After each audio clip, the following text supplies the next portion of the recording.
Colorado Territory, 1875. The autumn winds carried the sweet scent of apple blossoms across the dusty main street of Silver Creek, a small but growing settlement nestled between rolling hills and stretching plains. Olivia Kendrick stood at the window of her father's general store, her honey-blonde hair catching the late afternoon sunlight as she arranged the newly arrived bolts of calico in shades of blue and green that reminded her of the mountain lakes beyond the town. At 20 years old, Olivia had grown into a beauty that turned heads whenever she ventured down the boardwalk. Today, she wore a practical yet becoming sky-blue dress with white lace trim at the collar and wrists, the fabric cinched at her narrow waist by a darker blue sash. But it wasn't her appearance that set her apart from the other young women in Silver Creek. It was her independence and determination to make something of herself beyond becoming someone's wife. "Those new fabrics ought to sell quickly," her father remarked as he tallied the day's receipts. "Mrs. Peterson was asking just yesterday when we'd have new stock in." Olivia nodded, but her attention had drifted to the scene outside. A young cowboy had ridden into town, his chestnut stallion kicking up dust as it came to a stop outside the saloon across the street. There was something different about this one. He sat tall in his saddle, his broad shoulders tapering to a trim waist, and unlike many of the rough-hewn men who passed through, he appeared clean and well-kempt despite the trail dust. When he dismounted and removed his hat to slap it against his thigh, Olivia caught a glimpse of thick, dark hair the color of rich coffee.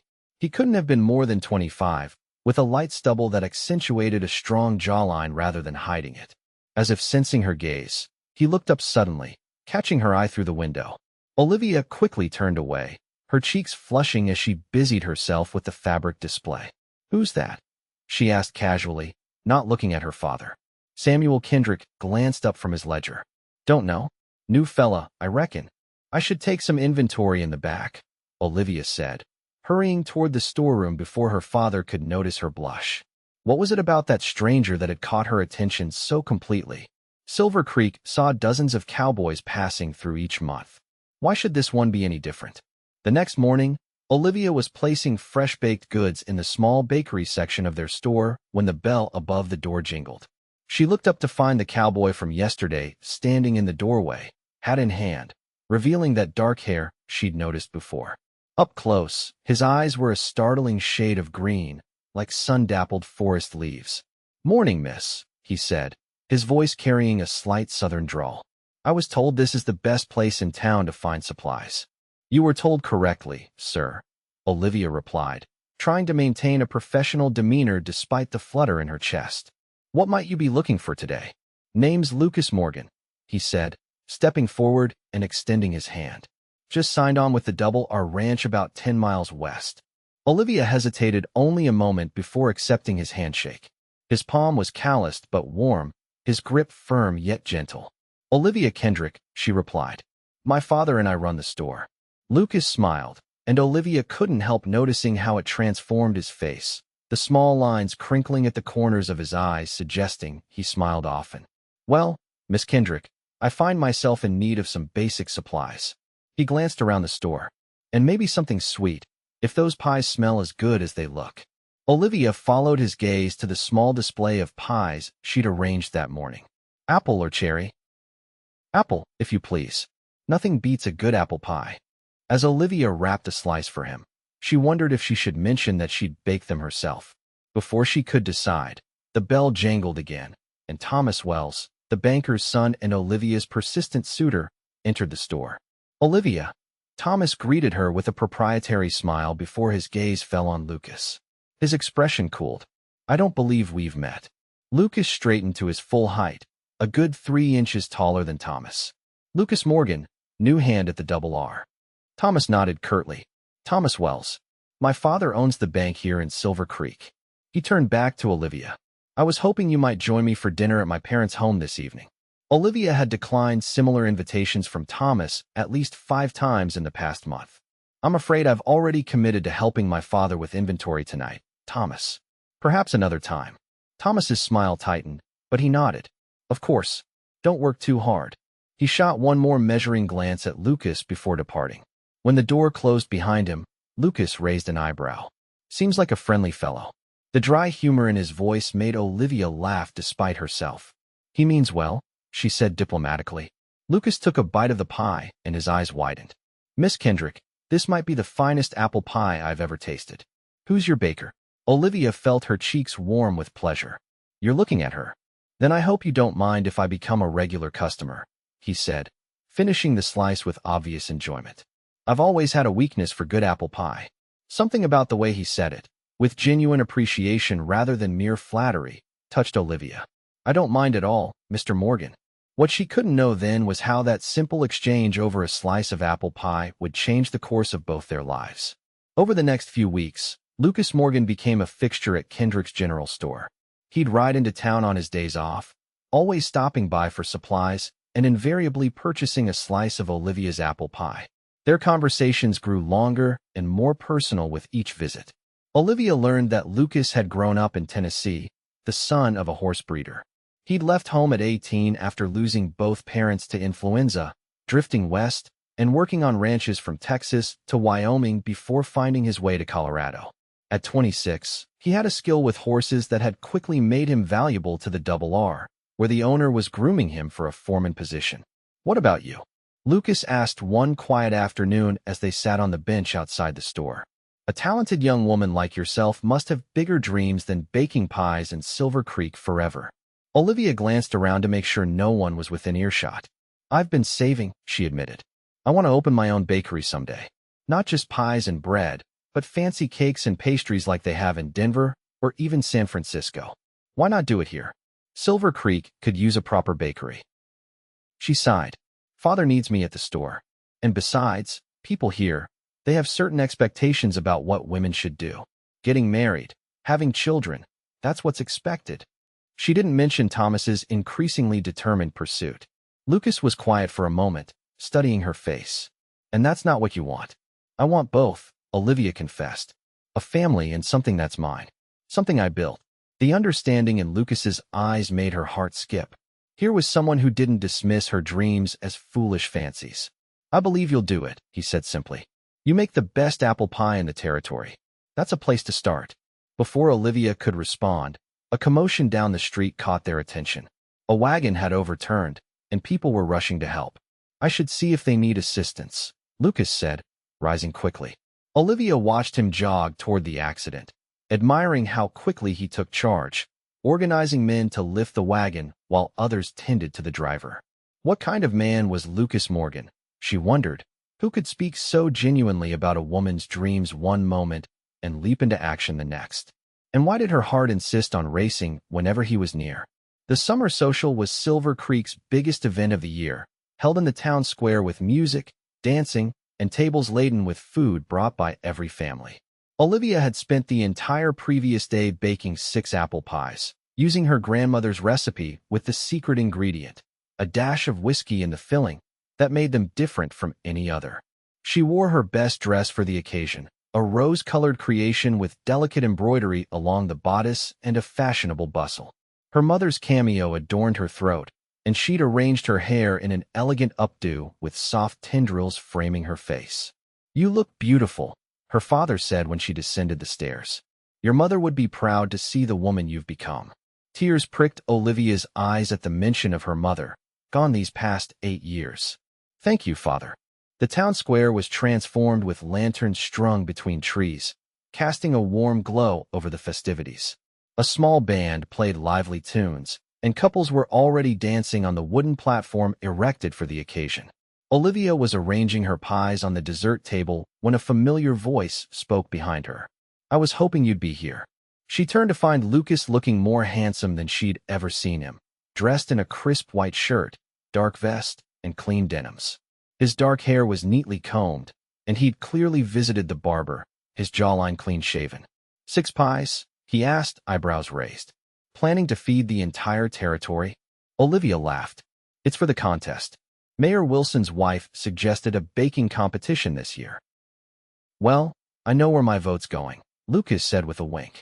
Before they could continue their conversation, Thomas appeared at Olivia's side, looking dashing in a tailored suit that spoke of his family's wealth. Olivia, you're a vision tonight, he said, taking her hand and raising it to his lips. I've come to claim the first dance you promised me." Olivia had made no such promise, but refusing him publicly would cause a scene. She glanced apologetically at Lucas. "Excuse me, Mr. Morgan." As Thomas led her to the dance floor, Olivia looked back to see Lucas watching them with an unreadable expression. The evening suddenly felt less bright.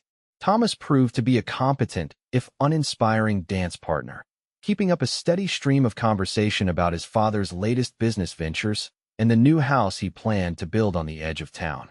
Olivia nodded at appropriate intervals, but her attention kept drifting to Lucas, who stood talking with several of the double R hands.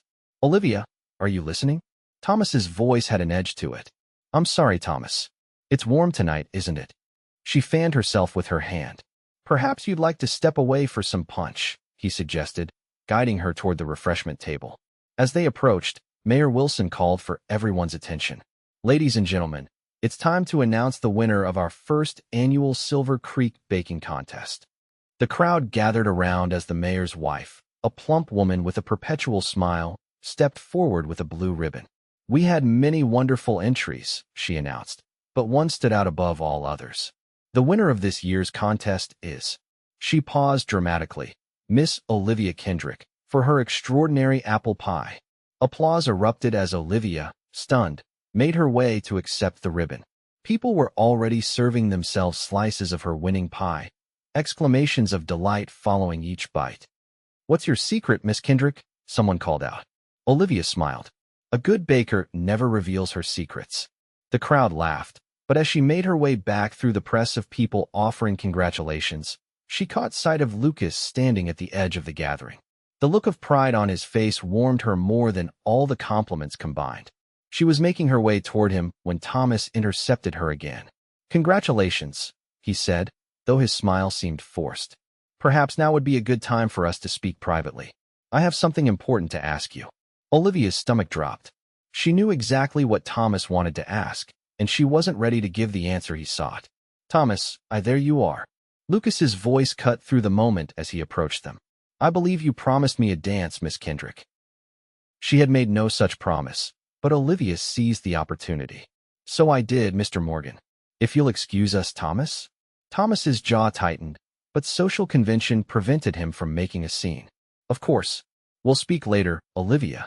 As Lucas led her to the dance floor, Olivia released a breath she hadn't realized she was holding. "Thank you," she murmured as he took her in his arms for a waltz. "Seemed like you needed rescuing," he replied, guiding her smoothly across the floor. For a cowboy, he danced remarkably well. "Is it that obvious?" "Only to someone who's been watching you all evening." His eyes held hers, and Olivia felt her pulse quicken. "Congratulations on winning the contest. Though I'm not surprised. Your pie is something special. My grandmother taught me," Olivia said. "She had a secret ingredient that makes all the difference." "Whiskey," Lucas said with certainty. Olivia nearly missed a step. "How did you know?" He smiled. "My mother used to bake the same way. Said a little spirit in the filling brings out the apple flavor." His expression softened with memory. "Yours reminds me of home." The music slowed, and Olivia became acutely aware of his hand at her waist, the scent of soap and leather that surrounded him, the way his eyes never left her face, as if she were the only person in the world. "Lucas," she began, not sure what she meant to say, but feeling that something important hovered between them. The music stopped, and a commotion at the dessert table broke the moment. People were clamoring for more of Olivia's pie, but all 6 were already gone. "I've never seen pie disappear so fast," Mayor Wilson was saying. "Miss Kendrick, you could sell these by the dozen." An idea sparked in Olivia's mind, so sudden and clear that it took her breath away. Could she? Was it possible? She looked up to find Lucas watching her with understanding in his eyes, as if he could read her thoughts. "You should do it," he said quietly. "Start with the pies. The rest will follow." The next morning, Olivia approached her father with her idea. To her surprise, he listened thoughtfully as she outlined her plan to expand the bakery section of their store, focusing initially on her award-winning apple pies. "It would mean more work for you," he cautioned. "I don't mind work, Father. And if it's successful, we could hire someone to help in the store while I focus on baking." Samuel Kendrick studied his daughter's face, seeing the same determination that had marked his late wife. "Your mother always said you'd find your way. If this is what you want, I won't stand in your path. Word of Olivia's prize-winning pie spread quickly. Within a week, people were coming to the store specifically for her baked goods.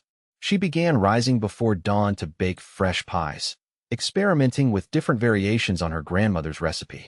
Lucas stopped by whenever he was in town, often staying to help her carry flour sacks or repair the temperamental old stove. Their friendship deepened with each conversation, each shared laugh, each moment when their hands accidentally touched and lingered a heartbeat too long. But Thomas Wells remained a persistent shadow on Olivia's happiness. His visits to the store increased, and his hints about marriage grew less subtle. The son of the town's most influential citizen wasn't accustomed to being denied what he wanted. He's not going to give up easily, Olivia confided to Lucas one afternoon as they sat on the store's back porch, taking a rare break. The October air was crisp, the aspens in the distance turned to gold. His father wants our land for some development scheme. A marriage would make that simpler. Lucas frowned. Is that why he's been courting you? For the land? No, I think he genuinely believes he loves me. Or at least, he loves the idea of me. She sighed. The dutiful wife serving tea in his grand house, bearing his children, never questioning his decisions. And that's not the life you want. It wasn't a question, but Olivia answered anyway. Not with him. The words hung between them, heavy with implication. Lucas's eyes darkened as he looked at her, and for one breathless moment, Olivia thought he might close the distance between them. Instead, he stood abruptly. I should get back to the ranch. We're moving cattle to the lower pastures tomorrow. Olivia nodded, unable to hide her disappointment. Will you be at the Harvest Festival next weekend? Wouldn't miss it, he promised, but something in his voice had changed, become more guarded. As she watched him ride away, Olivia wondered what invisible line they'd approached, and why Lucas had retreated from it. The answer came 3 days later when Betsy Cooper, the postmaster's gossipy daughter, stopped by the store. Did you hear about the fight at Sullivan's saloon last night? She asked, leaning across the counter confidentially. Olivia shook her head, only half listening as she calculated how many pies she'd need to bake for the Harvest Festival. That handsome cowboy from the Double R, Lucas Morgan, got into it with Thomas Wells. Right there in front of everybody. Olivia's head snapped up. What? What? Betsy looked delighted to have captured her full attention. Well, Thomas was at his usual table with some business associates when Morgan came in. They were civil enough until Thomas started talking about you. Me? Olivia's heart sank. What did he say? Something about how you'd be accepting his proposal any day now, and how it was high time you settled down instead of playing at being a baker. Betsy lowered her voice. That's when Morgan stood up and told Thomas he shouldn't speak about you like that. Said you had more talent and determination than Thomas would ever understand. Olivia felt her cheeks flush. And then what happened? Thomas got angry, said Morgan should mind his own business and know his place. Called him a saddle tramp with no prospects. Betsy's eyes gleamed with the drama of it all. Next thing, Morgan had Thomas by the collar, telling him you deserved better than a man who couldn't see your worth beyond his own ambitions. They fought over me? Olivia could scarcely believe it. Would have come to blows if Sheriff Patterson hadn't stepped in. He sent them both home with a warning. Betsy leaned closer. But here's the interesting part. This morning, Lucas Morgan withdrew all his savings from the bank and rode out. Nobody knows where he went. The news hit Olivia like a physical blow. Lucas was gone, without a word to her. She managed to maintain her composure until Betsy left, then sank onto a stool behind the counter, trying to make sense of it all. Had Lucas left because of the confrontation with Thomas? Or was there something more? The bell above the door jangled, and Olivia looked up to find Thomas himself entering the store. His expression was carefully controlled, but she could see the tension in his jaw. Olivia, he greeted her. I came to apologize for any distress last night's unfortunate incident may have caused you. What happened, Thomas? She asked directly. He straightened his already impeccable jacket. A misunderstanding. That cowboy overheard a private conversation and took offense where none was intended. Betsy Cooper says you were speaking about me, about how I should give up baking and accept your proposal. Thomas had the grace to look slightly abashed. Perhaps I expressed myself poorly after a few drinks. But my intentions remain honorable, Olivia. He reached into his pocket and withdrew a small velvet box. In fact, I came here today to make my intentions official. Panic rose in Olivia's throat as Thomas opened the box to reveal a diamond ring. I've waited patiently, given you time to explore this baking fancy. But it's time to consider your future seriously. As my wife, you would want for nothing. Thomas, just consider it, he interrupted. The Harvest Festival is Saturday. Give me your answer then. He closed the box and placed it on the counter between them. I believe you'll make the right decision. After he left, Olivia stared at the velvet box as if it might bite her. The right decision? For whom? And where had Lucas gone? The Harvest Festival arrived bright and clear, the town square transformed once again with decorations of autumn leaves, pumpkins, and cornstalks. Olivia had spent the previous 2 days baking more pies than she could count, including a dozen of her prize-winning apple pies for the festival bake sale. She moved through the morning in a fog, helping to set up the Kendrick's general store booth, arranging her pies for display, smiling automatically at well-wishers. All the while, her eyes scanned the growing crowd for a familiar tall figure with dark hair. But Lucas was nowhere to be seen. You look lovely today, her father commented as they worked. Olivia wore a new dress of deep russet that complemented her golden hair, which she'd arranged in a simple but elegant style. Though a bit distracted. I'm fine, father. She adjusted a pie on the display stand. Just tired from all the baking. Samuel Kendrick gave his daughter a knowing look. Haven't seen that young cowboy around lately. The one who's so fond of your pies. Olivia tried not to wince. Lucas has been busy at the ranch, I suppose. Before her father could respond, Mayor Wilson's booming voice called for everyone's attention. He stood on a hastily erected platform in the center of the square, beaming with civic pride. Citizens of Silver Creek, welcome to our annual Harvest Festival. This year, we have much to celebrate. Our town is growing. Prosperity is on the horizon, and he gestured broadly toward the bake sale tables. We have discovered a treasure in our midst. Miss Olivia Kendrick's apple pies have become renowned throughout the county. A cheer went up from the crowd, and Olivia felt her face warm with embarrassment and pleasure. In fact, the mayor continued, I've received word that the prestigious Denver Palace Hotel has expressed interest in featuring her pies on their dessert menu. How's that for putting Silver Creek on the map? Gasps and exclamations rippled through the gathering. Olivia stood frozen in shock. The Denver Palace? How had they even heard of her pies? As the crowd's attention turned to her, she saw Thomas making his way toward her booth, a satisfied smile on his face. Of course, his father had connections in Denver. This must be his doing, another attempt to impress her before she gave her answer to his proposal. But something didn't add up. Would Thomas really promote her baking when he clearly wanted her to abandon it after marriage? Before she could sort through her confusion, a disturbance at the edge of the square caught everyone's attention. A rider on a chestnut stallion was approaching at a trot, and Olivia's heart leaped as she recognized Lucas. He looked travel-worn, his clothes dusty from the road, but his smile was bright as he dismounted and made his way through the parting crowd. Behind him, a wagon followed, driven by an older man Olivia didn't recognize. Looks like I made it back just in time, Lucas said as he reached her. Back from where? Olivia asked, suddenly aware that everyone was watching this reunion with undisguised interest. Denver, he replied. I had some business to attend to. He turned to address the mayor. Mayor Wilson, I see you got my telegraph about the Denver Palace Hotel's interest. The mayor looked confused. Your telegraph? I thought. He glanced at Thomas, who had gone very still. Yes, my telegraph, Lucas confirmed. I spent 3 days convincing Mr. Harrington, the hotel's owner, to try Miss Kendrick's pies. Took a sample with me, preserved in my mother's old way for travel. He smiled at Olivia. Once he tasted it, he was determined to feature it on their menu. He's offering to buy 2 dozen every week, delivered by stagecoach. Olivia could hardly process what she was hearing. You went all the way to Denver for me? For you, Lucas agreed softly. Then, as if remembering their audience, he straightened and gestured to the wagon that had now pulled up nearby. And I brought something else back with me. Something I think you might need sooner rather than later. Curious, Olivia followed him to the wagon. The older man driving it tipped his hat to her. Ma'am, this is Mr. Grayson, Lucas explained. He's a master cabinet maker from Denver, specializing in commercial furnishings. Mr. Grayson pulled back the canvas covering the wagon bed, revealing a beautiful glass-fronted display case, a long maple countertop, and what looked like parts for shelving. "What is all this?" Olivia asked, running her fingers over the polished wood. Lucas took a deep breath. "Fixtures for a bakery. Your bakery, if you want them."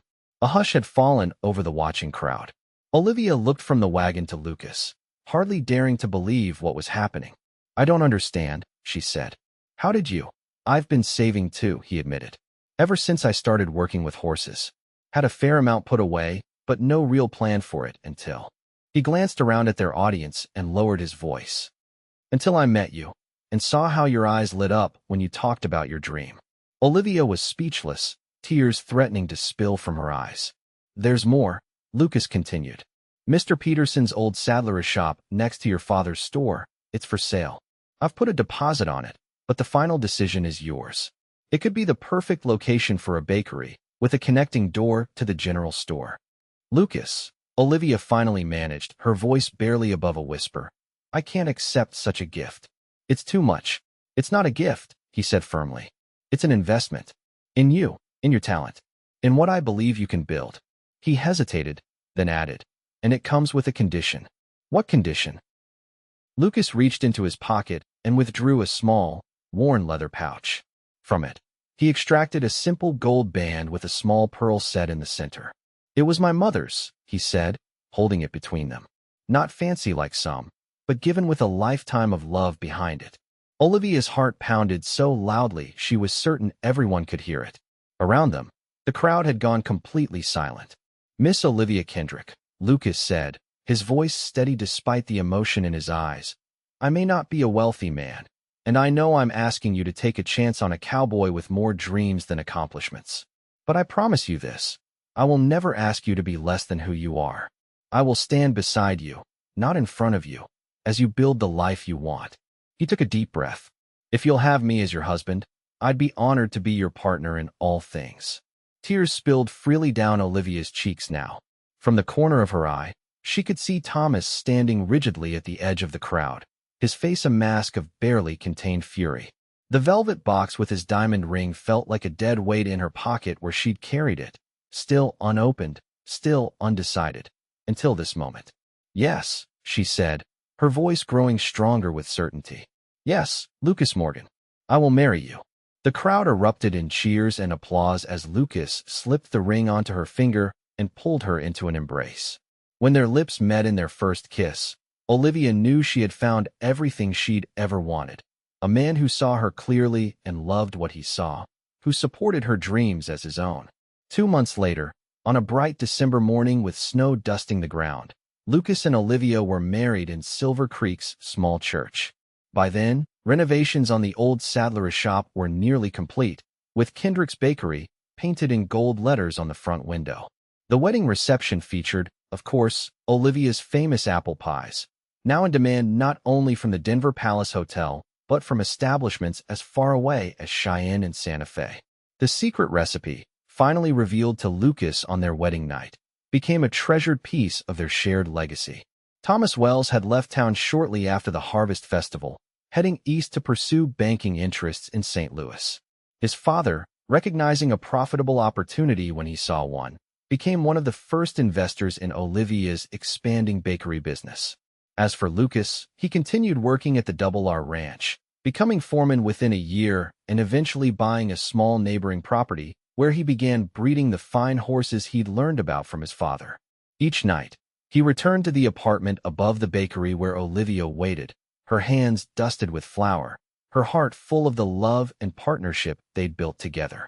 Their story, of the handsome young cowboy who believed in a baker's dream, of secret recipe apple pies that became famous across the territory, of love that tasted sweet as cinnamon and endured like the mountains beyond their window, became the stuff of Silver Creek legend, told and retold for generations to come. And it all began with a slice of pie, served with pride by a woman who dared to want more, and accepted with appreciation by a man who understood her worth.